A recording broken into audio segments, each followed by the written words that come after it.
Gəlin Qarabağ və Ayaks oyunu haqqında əsas məqamlara sürətli bir baxış keçirək.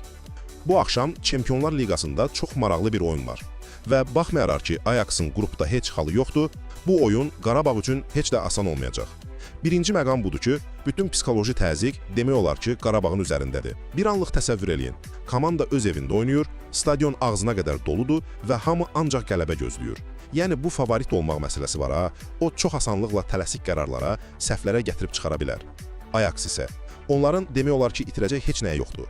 Heç bir turnir iddiası olmadan gəlirlər Bakıya, bu da onları daha cəsarətli və təhlükəli edir.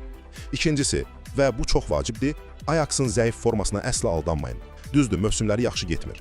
Amma unutmayaq ki, bu komanda böyük bir Avropa təcrübəsinə malikdir.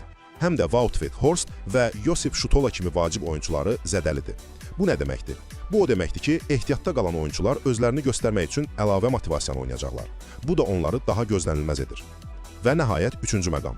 Keçmiş oyunlar. Gəlin unutmayaq, Qarabağ keçən il Avropa Liqasında Ayaksı 3-0 hesabı ilə uduzub. Bu nəticə istər-istəməz Hollandılara bir psixoloji üstünlük verir.